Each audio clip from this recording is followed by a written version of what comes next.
네, 황교안 자유한국당 대표의 우파 대통합 추진 제안에 대해 통합의 상대로 꼽히는 바른미래당 유승민 의원은 몇 가지 원칙만 지켜진다면 다른 건 따지지 않고 대화에 임하겠다고 화답했습니다. 하지만 또 다른 축인 우리공화당의 홍문정 공동대표는 탄핵에 찬성한 사람들과 대화하기 위해선 넘어야 할 강이 있는 만큼 뜬금없는 제안이라며 부정적인 입장을 밝혔습니다. 강기정 청와대 정무수석의 출석 문제를 놓고 파행했던 애결위는 오늘 정상 가동됐습니다. 여기서 이낙연 총리는 강 수석의 언행은 온당하지도 않고 큰 잘못이라며 송구스럽다고 고개를 숙였습니다. 정치와호장용 강희용 한양대 특임교수 박정하 전 청와대 대변인 두 분과 함께 국내외 정치 현안 차례로 짚어보겠습니다. 어서 오십시오. 안녕하세요. 네.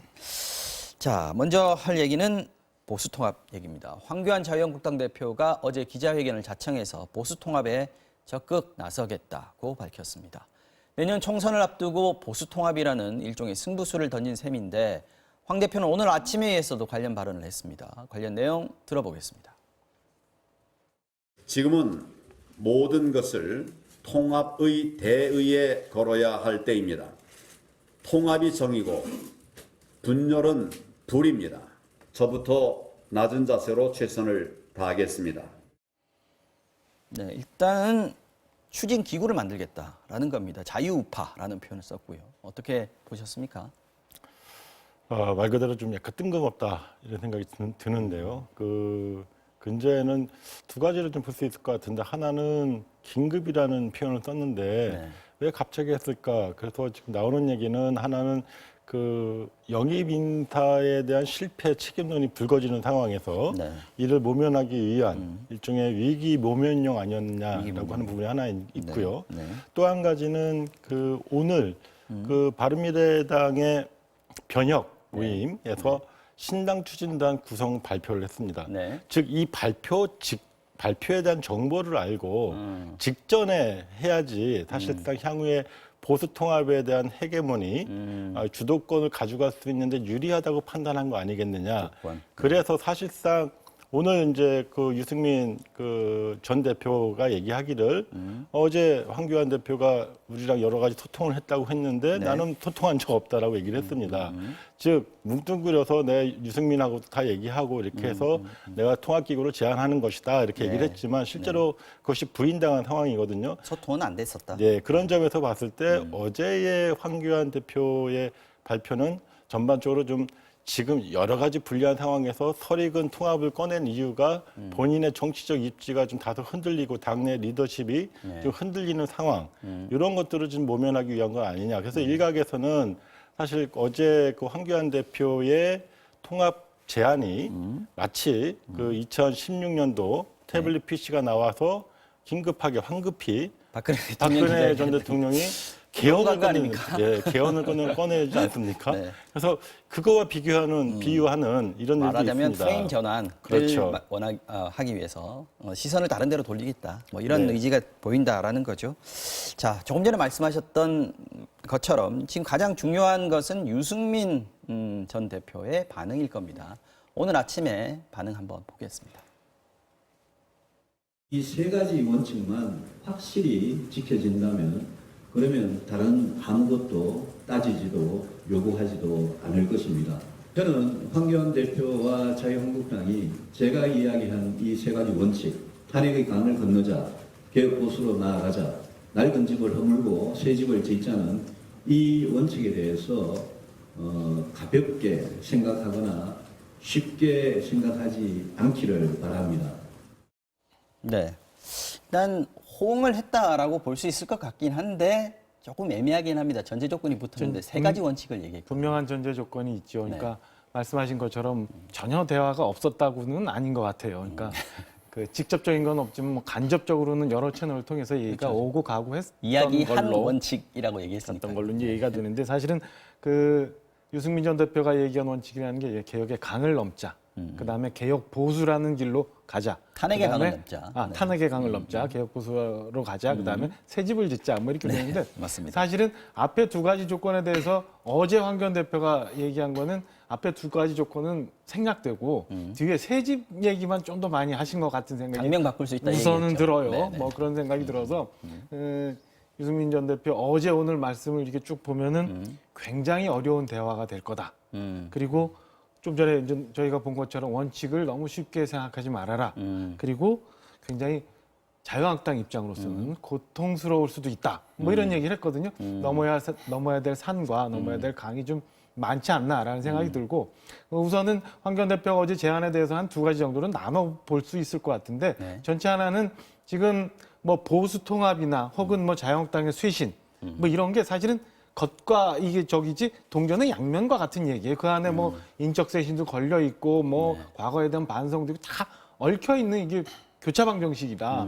그런 문제에 대해서 이제는 얘기해야 되지 않나라는 생각을 아마 자유한국당 지도부에서 한 것 같고 다만 그 뒤에 이제 말씀하신 것처럼 어제 갑자기 그다음에 앞서 제가 말씀드린 것처럼 이 보수 통합의 조건이라는 거는 그 유승민 전 대표가 그 전에 다른 언론 인터뷰 통해서 여러 번 얘기했던 거거든요. 그러니까 그런 것들이 정리가 다 안 되고 그다음에 자유한국당 내에서도 아직 이런 입장에 대해서 분명히 정리가 안 된 상태에서 제안한 거라 아까 말씀하신 것처럼 최근에 뭐 인재 영입을 위한 약간의 문제점 그다음에 그 전에 있었던 뭐 가산점, 표창장 이런 논란들 이런 것들을 넘어가기 위한 일종의 제안이었다라는 일각의 비판에 대해서도 전혀 부정할 수는 없는 상황 아닌가. 뭐 어쨌든 그 필요하지만 조금 다소 일찍, 조금 너무 급하게 강론의 준비 없이 제안됐던 건 아닌가라는 개인적인 생각은 합니다. 그리고 유승민 의원의 얘기를 들어보면 대화는 당연히 하겠지만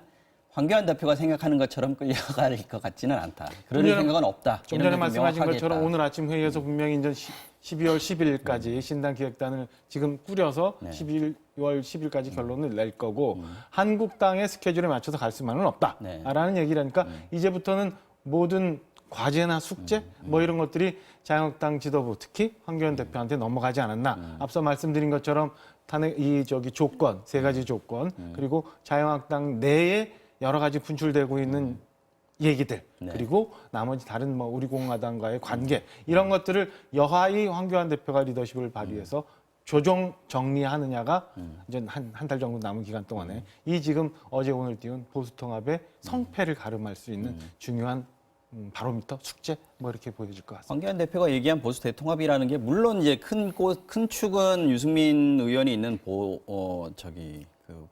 뭐죠? 바른미래당의 예, 바른미래당의 기획보수 이쪽인데 또 한 축은 분명히 우리 공화당도 있습니다. 홍문종 의원이 오늘 아침에 라디오 인터뷰를 했던데 이 얘기를 또 들어보면 탄핵의 강을 건너자라는 유승민 대표의 제안, 탄핵의 강을 건너는데 어떤 쪽으로 건너느냐, 어떤 방식으로 건너느냐 이런 부분에 대해서는 너무 차이가 많은 것 같아요. 일단은 황교안 대표 입장에서는요.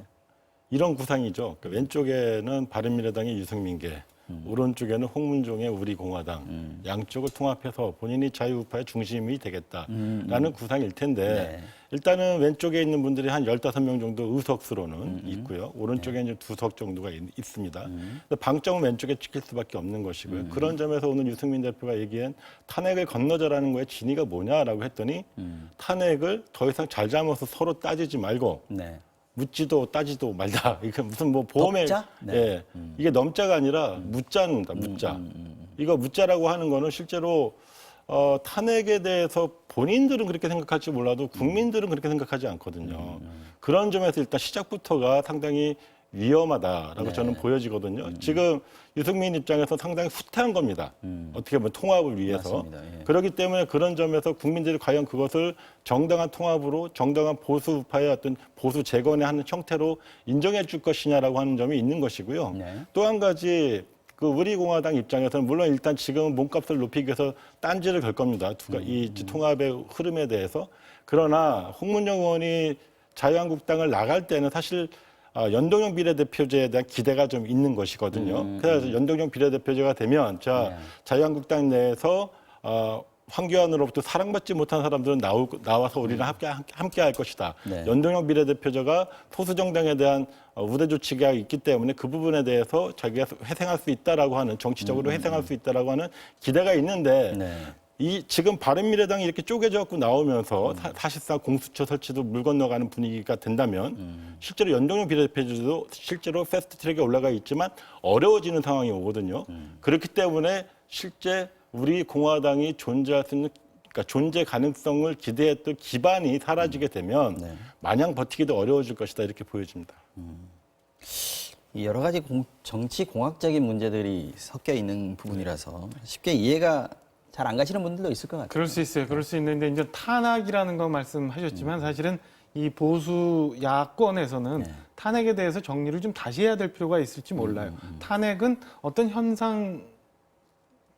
현상이 아니라 사실은 결과일 수 있어요. 그러니까 그거를 용납하느냐 아니면 받아들이냐 못 받아들이냐 이거 이전에 사실은 탄핵의 근원적인 문제는 20대 총선의 공천부터 시작됐던 거거든요. 공천에서 시작이 돼서 잘못된 공천 됐고 그래서 총선 패배했고 이후 국정이 잘못되는 바람에 대통령 탄핵 왔고 이후 정권 넘겨주고 지방선거까지 졌어요. 그렇죠. 자유한국당 입장에서 본다면 그런 일들이 벌어진 겁니다. 그 전, 그러니까 탄핵이라는 중간에 이 어떤 결과를 가지고 자꾸 논할 게 아니라 그 이전에 있었던 총선에 대한 그 뭐 진박 감결사까지 나오면서 있었던 그리고 그때부터 국민의 그 지지를 잃어버리게 된 시점부터 그럼 자유한국당이 반성, 진솔한 반성, 그 다음에 이에 대한 또 다른 반복을 하지 않는다는 약속을 이 안에서부터 한다면 저는 뭐 우리 공화당이나 바른미래당 일부 변혁 모임이나 크게 문제가 될 수 없다고 보여져요. 그래서 앞서 말씀드린 것처럼 이제 많은 부분의 숙제는 황교안 대표를 비롯한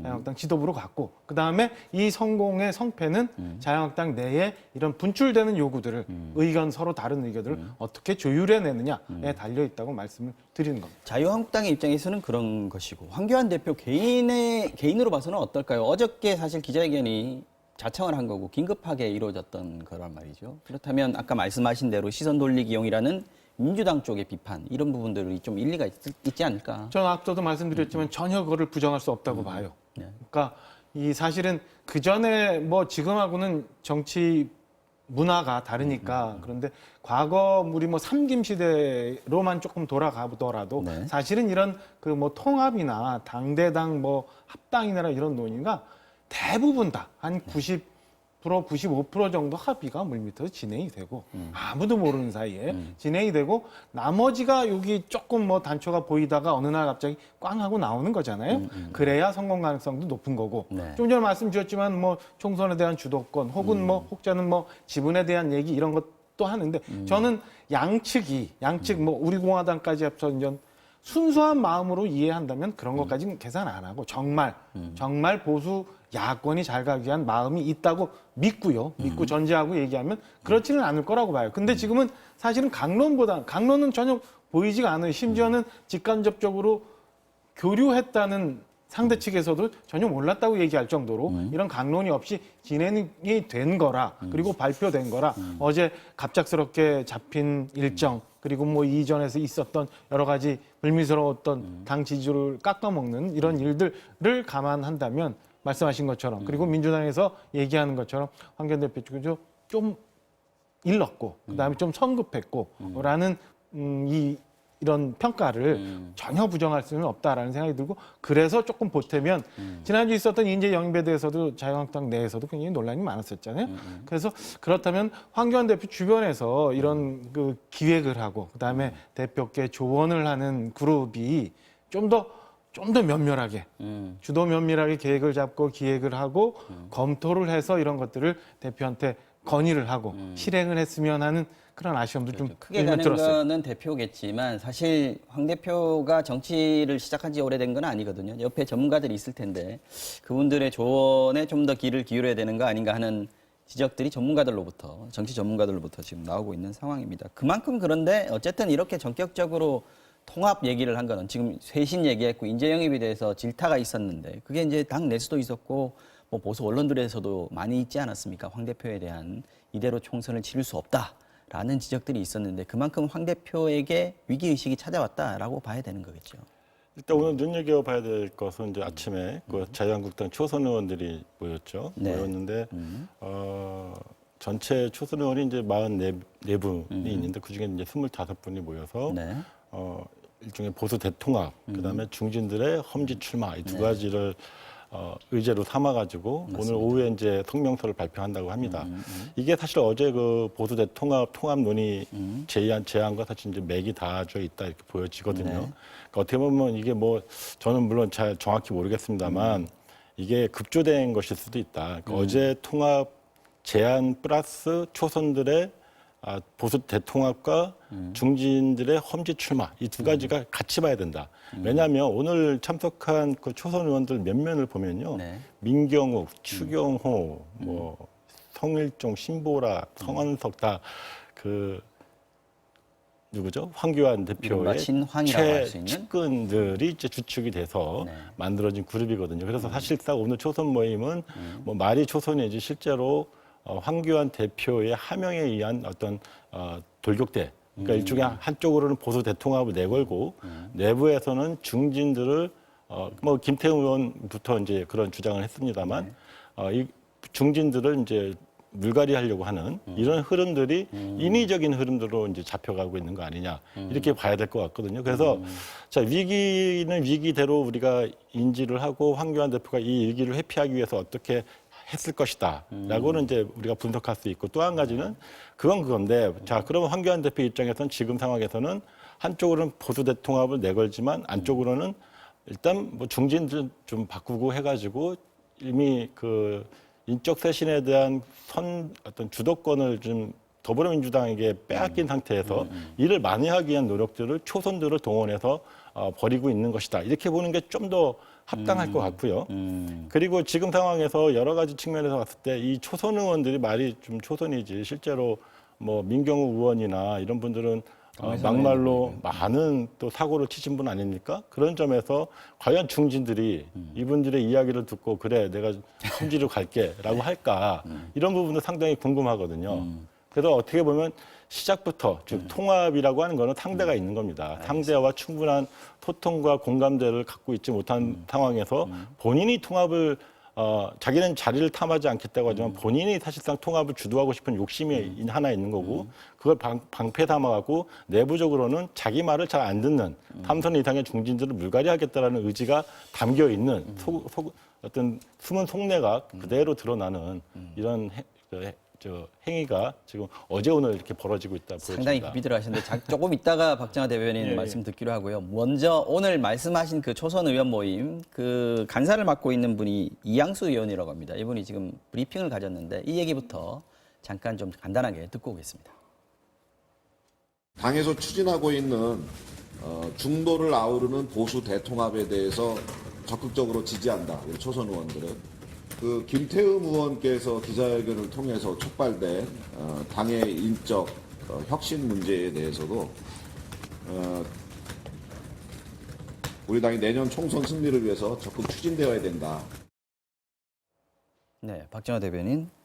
조금 전에 그 강용 교수께서 말씀하신 부분은 굉장히 많이 들어가셨는데 네, 어떻게 보면 굉장히 짜여져 있는 각본에 따라서 기자회견도 있었고 오늘 초선 모임도 있었다. 이렇게 지금 보신 것 같고요. 일단은 조기까지만 동의를 하겠습니다. 그러니까 민주당의 지금 이철희 의원, 표창원 의원을 비롯해서 자발적으로 불출마를 선언하고 당의 인적 쇄신에 바람을 몰아오고 있는 것과 자유한국당의 지금 유민봉 의원, 그다음에 그 전날 있었던 김태흠 의원의 성명, 뭐 이런 것들로 촉발되고 있는 지금 쇄신 분위기. 선수를 뺏긴 데 대한 반작용. 선수를 뺏긴 데 대한 반작용보다 약간 저는 그 속내나 뭐 이런 데 결이 조금은 다를 수도 있다. 달리 해석할 수도 있다. 네. 충분히 동의합니다. 그러니까 네. 그런 부분 일정 부분 있다고 보여지는데요. 좀 전에 이제 일단은 지금 우리 이양수 의원 오늘 아침에 있었던 초선 모임 얘기를 했지만 다른 부분에는 이제 통합과 전진이라는 정말 친황 모임이라고 오해받을 수 있는 그런 분들에서 발표한 내용도 강 위원장 말씀하신 데 이제 섞여 있긴 해요. 근데 그래서 그렇게 너무 과하게 해석할 부분은 아니다라는 생각은 하는데 네. 두 가지 제가 이제 데이터를 하나 보면 우선은 첫째 하나 그 차기 대권 지지도 네. 뭐 한 두세 달 전만 해도 이낙연 총리와 황교안 대표가 뭐 1, 2위를 다툽니다만 큰 차이가 없이 왔었어요. 근데 최근에 보면은 그 차이가 순위는 뭐 그대로입니다만 차이가 많이 벌어지고 있거든요. 이게 황교안 대표가 지금 처해 있는 상황을 보여주고 있는 거 아닌가라는 생각이 하나 들고 어제 전 뭐 조간 어디서 전 여론조사를 크게 했는데 현재 정당 지지도를 보면은 민주당이 한 39% 정도, 그다음에 자유한국당이 22%, 한 17%포인트 정도 차이가 나는데 만약에 통합을 한다면 37%대 32% 정도로 굉장히 더 근접해가는 상황의 결과가 이제 나왔거든요. 그러니까 황교안 대표로서는 지금 처해 있는 상황이 많이 리더십의 훼손을 받았기 때문에 뭔가 돌파구를 찾아야 되고 그리고 여러 가지 다른 문제들도 겹쳐는 있습니다만은 보수 통합이라는 거를 해야 총선 내지는 이후의 정치 지형을 좀 자유한국당 중심으로 변화시킬 수 있다라는 생각을 갖고 있기 때문에 어제 같은 제안을 했던 거 아닌가라는 생각이 좀 드네요. 뭐 좋게 선의로 해석을 하면 정풍운동이라고 볼 수도 있습니다. 당내에서 이렇게 초선 또 젊은 재선들까지 포함해서요. 이런 목소리가 나오는 건 긍정적인 영향을 끼칠 수 있다. 총선에도요. 그런 게 뭐 역사적으로도 좀 많이 증명이 됐었는데 문제는 아까 잠깐 언급하신 것처럼 이 초선 의원들의 요구를 중진들이 어떻게 받아들일 것이냐 하는 문제는 남아 있습니다. 누가 대상이 될 것이냐 하는 부분들도 문제가 될 것 같고요. 어떻게 전망을 하십니까? 사실 이제 초선 의원들이 어제 오늘 같은 이제 그런 요구를 하면 그것이 힘이 있으려면 그들의 고뇌가 지난 20대 국회 내내 다시 보여줬어야 됩니다. 근데 그분들이 진짜 20대 국회를 바로 세우기 위해서 어떤 노력들을 하고 어떤 번뇌를 거쳤는지 아무도 기억하는 분이 없습니다. 오히려 많은 국민들은 오늘 참여했던 초선 의원들의 막말을 기억하고 있고 소위 대여투쟁이라는 명분으로 국회를 보이콧하고 그다음에 패스트트랙을 막는 과정에서 어떤 동물국회에 선봉에 서고 이런 모습들로 기억되고 있거든요. 자, 이런 분들이 이제 와서 총선을 5개월 앞두고 내가 초선이니까 나는 정풍운동할 자격이 있어라는 식으로 자당의 중진 의원들한테 그 이야기를 했을 때 과연 어느 중진 의원들이 그 말에 설득을 당하고 그 말을 무겁게 받아들일 것인가 이런 부분이 있고요. 그리고 초선 의원들의 힘은 사실 국민들로부터 나와야 됩니다. 국민들로부터 지지받는 초선 의원들이어야지 되는데 지금 거론되는 의원들을 보면 한 분 한 분 뭐 제가 다 평가할 수는 없지만 전체적으로 자유한국당이 그동안에 국민들로부터 비호감의 1위로 올라간 여러 이유 중에 하나가 사실 그 막말이었는데 그걸 주도하셨던 분들이고 그런 점에서 어떻게 보면 안타깝다. 즉 정풍운동을 할 에너지조차 보존하고 있지 못한 자유한국당이라는 점에서 대단히 안타깝다 이런 생각이 듭니다. 제가 뭐 앞서 민주당하고 비교를 좀 했습니다만 자유한국당이 조금 결이 좀 다른 것 같고 이런 면에서는 좀 전에 말씀 주신 것처럼 주문한 대로 중진 의원들이 사실은 호응이 있어야 될 거라고 봐요. 그래야 지금 그나마 얘기하고 있는 것들이 좀 더 국민들한테 다가가는 소리로 들리지 않을까라는 생각이 들고요. 정풍운동으로 생각할 수도 있다 아니다 뭐 볼 수 있는데 저는 그나마도 지금까지 20대 국회, 뭐 19대, 20대를 거쳐오면서 이쪽 보수 야권에서 그래서 그나마라도 저런 목소리를 낸 적이 있었던가라는 걸 돌아보면 오늘 그나마라도 저런 부분이 평가받을 수도 있다라고 생각을 하고요. 그다음에 뭐 계속 뭐 어제 이제 여론조사 제가 말씀을 드립니다만은 거기 보면 국민의 한 80%가 인적 쇄신을 요구하고 있어요. 현역 의원에 대해서. 이 국민들의 여론을 자유한국당에 있는 중진들, 초재선 모두가 구성원 모두가 끝까지 외면할 수는 없을 거다라는 생각이고요. 이거를 달성해냈을 때 기대하고 있는 총선의 결과가 나올 수 있을 거고요. 그렇지 못하면 지금 많은 사람들이 우려하는 것처럼 좋지 않은 결과를 또다시 받아들일 수밖에 없지 않나라는 전망을 해봅니다. 이거 하나만 여쭤보고 다음으로 넘어가겠습니다. 지금 오늘 초선 모임에서 나온 얘기가 그겁니다. 전현직 지도부와 중진들 험지 출마에 나서라. 이게 이제 요약하면 이건데요. 전현직 지도부라고 하면 황교안 대표가 포함이 되는 거거든요, 사실은. 근데 지금 황교안 대표가 과연 험지 출마, 예를 들면 뭐 수도권의 아주 핵심적인 지역, 여기에 상징적인 지역에 출마할 것인가 가능성에 대해서 사실 회의적인 시선들이 많이 있는데 어떻게 보십니까? 조금 더 봐야 될 텐데요. 일단은 이양수 그 얘기를 했던 전 간사역을 했던 이양수 의원이 자유한국당의 총선 기획단에 지금 속해 있어요. 내년도 총선을 어떻게 기획하는지 이제 역할을 할 텐데 맞습니다. 어떤 구상을 갖고 있는지 좀 봐야 될 것 같고 황교안 대표는 사실은 어제 전 보수통합의 얘기를 하면서도 모든 걸 다시 내려놓았다는 얘기를 했습니다마는 지난 8월부터 사실 그런 얘기를 했어요. 그러니까 당에서 그게 어떤 주문이 될지 험지 출마를 하라고 하는지 아니면 뭐 총선 불출마를 해야 된다고 얘기하는지 그거는 국민들의 여론에 따라서 요구에 따라서 황교안 대표 본인 스스로 받아들여야 된다고 생각을 합니다. 그래야 그 진정성이 국민들한테 전달이 되지 또 다른 계산이나 아니면 주변에 있는 몇몇 참모들의 의견에 의해서 또 그 생각이 흔들린다면 예, 그건 여기까지. 오히려 네. 전직 지도부를 좀 겨냥한 것 같아요. 조선 의원들이 보면 전체 맥락 흐름을 보면 누가 있죠? 홍준표죠. 뭐라 그러냐면 고향에 내려가서 편하게 선거운동하지 말고 수도권 험지로 와라라고 얘기했단 말이죠. 그래서 대표적으로 거론될 수 있는 게 홍준표 전 대표이고요. 그다음에 예, 그 가령 김태호 지사도 김태호 있고. 지사, 예, 뭐 이런 분들이 있겠죠. 그래서 실제로 이 부분이 그러니까 황교안 대표가 뭐 저는 그렇게 정치적으로 좀 그 속이 보이는 그런 의도가 다 담겨 있다고 생각하면 그 자체로 비극적이어서 말씀드리기가 그렇습니다만 이런 식으로 가게 되면 실제로 이 초선들의 정풍운동 쇄신이 잘못 갈 수도 있다라고 네. 생각이 듭니다. 김무성 의원도 생각이 좀 나는군요. 네. 김병준 비대위원장도 그렇고요. 그러네요. 뭐 여러분들이 사실은 있어요. 알겠습니다. 이 정도 하고 민주당 얘기 잠깐 좀 해보겠습니다. 지금 민주당에서도 이제 총선 준비를 하고 있습니다. 총선 기획단도 출범시켰고, 근데 총선 공약 얘기가 나오는 가운데 모병제 얘기가 나왔습니다. 모병제가 사실은 뭐 언제 나와도 나올 얘기다. 그러나 시간이 굉장히 많이 걸리고 여건이 아직은 성숙되어 있지 않다. 이런 지적들이 많이 있습니다. 지금 민주당에서 이 얘기가 나오는 이유는 어디에 있다고 보시는지? 일단 오늘 민주연구원에서 이제 정책 브리핑으로 이제 모병제에 대해서 얘기를 꺼냈고요. 지금 아직 뭐 당 차원에서 나오는 네, 얘기라기보다는 연구원 차원에서 그렇죠. 연구원 차원에서는 다양한 의제들, 그다음에 중장기적인 우리 국가 사회적인 문제에 대해서 미리 예견을 하고 전망을 하는 그런 또 기능을 수행하는 것이기 때문에 저는 뭐 합당한 여러 의제들 중에 하나로서 모병제를 거론하는 거 당연하다고 보여집니다. 다만 이것이 이제 올해 내년도에 있을 총선의 공약으로 되느냐는 좀 당내 내에서 좀 논의가 좀 필요할 부분이라고 생각이 들고요.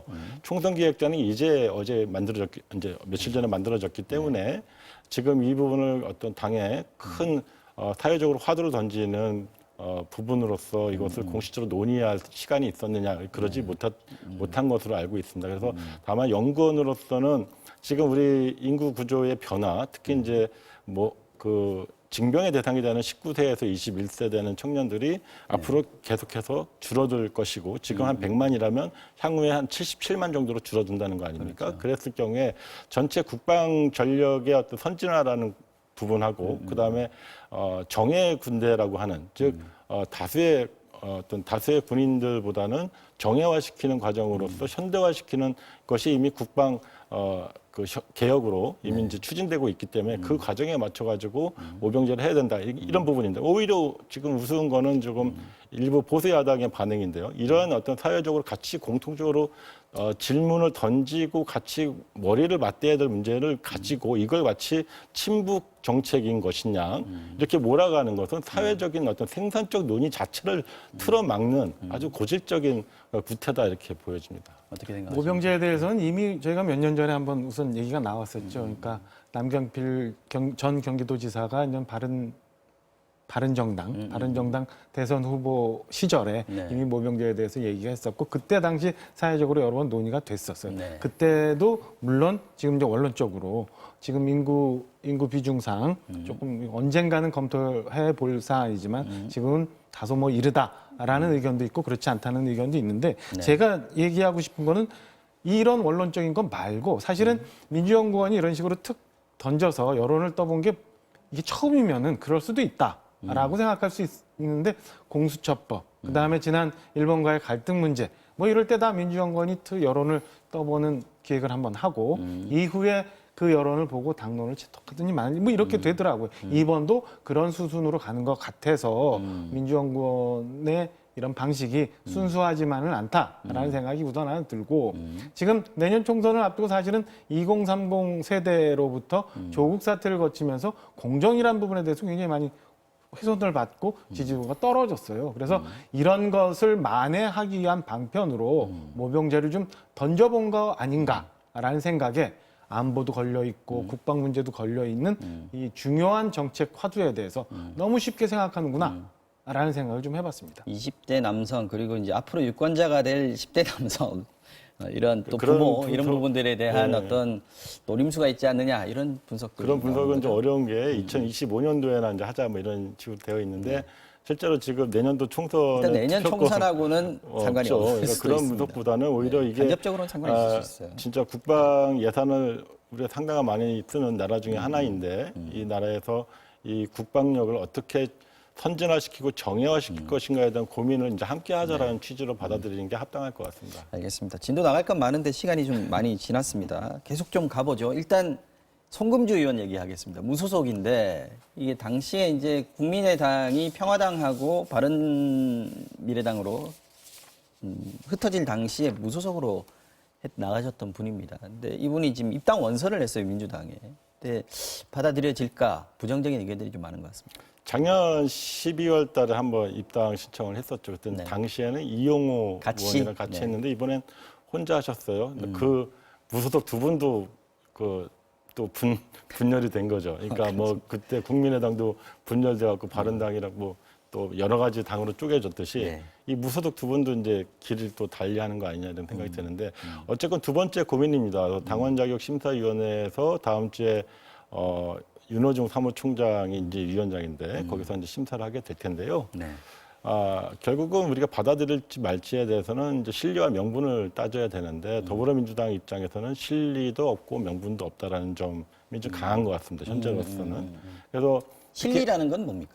실리라고 하는 것은 이제 외부 인사를 영입함으로써 사실상 외연 확장의 효과가 있거나 아니면 득표에 전반적인 득표에 연결이 되거나 아니면 총선에서의 어떤 일정한 컨셉과 부합하거나 뭐 이런 것이 있어야 될 텐데 송금주 의원 같은 경우에는 과거에 이제 국민의당 소속이었고 그다음에 안철수 전 대표의 그때 당시에 후보의 수석 대변인 역할을 하면서 네. 사실 더불어민주당과 문재인 대통령, 문재인 후보에 대한 좀 도를 넘는 그런 성명들을 많이 냈었던 분이고요. 그래서 그런 뭐 이런 상처들이 아직까지 남아있는 상황이고 이에 대해서 사실 어떤 뭐 사과나 이런 것도 또 없었던 것이었고요.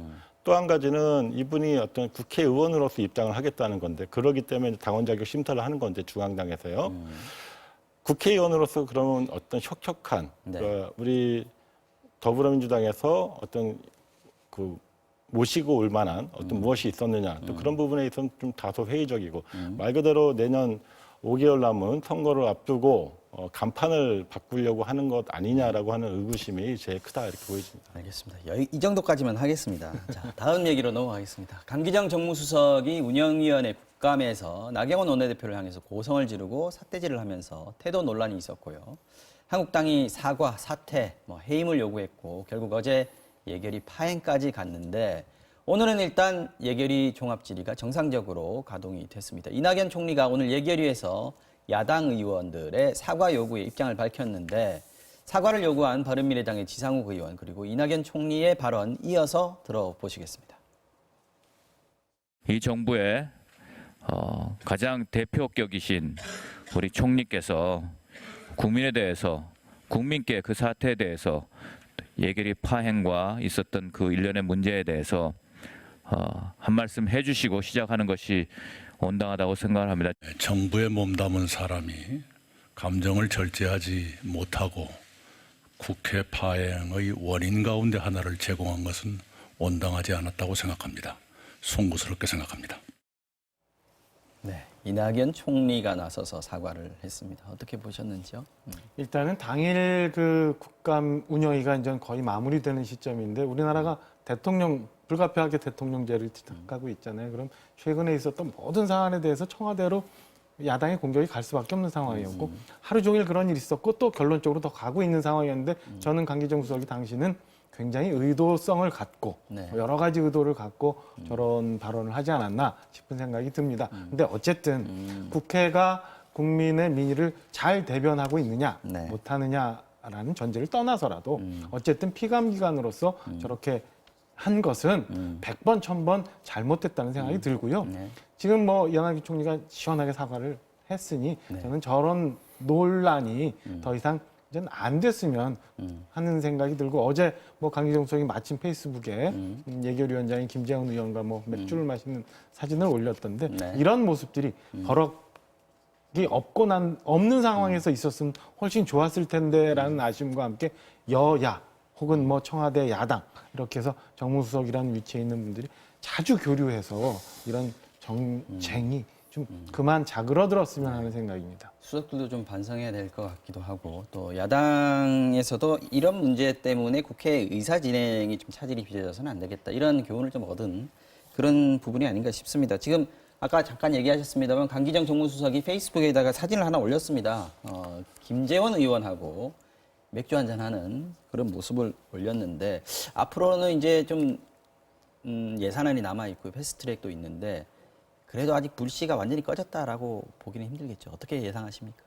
일단 어제 페이스북에 올리면서 같음과 다름을 확인했고 같음에 대해서는 예결위는 이제 정상화돼야 되고 예산은 기한 내에 처리돼야 된다. 이 두 가지를 했습니다. 그래서 일단 두 가지만 해도 20대 국회 그동안 성능에 비춰봤을 때는 제대로 하는 것이다 이렇게 생각이 들고요.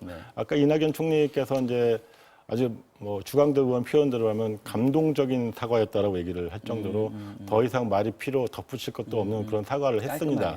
그러면 물론 이제 그 자체로 뭐 강기정 수석의 어떤 잘못이나 본인들 일단 사과를 진지하게 했고요, 여러 차례. 그래서 그걸 야기했던 또 국회의 풍경에 대해서 좀 돌아봐야 될 거 아니냐 이런 생각이 듭니다.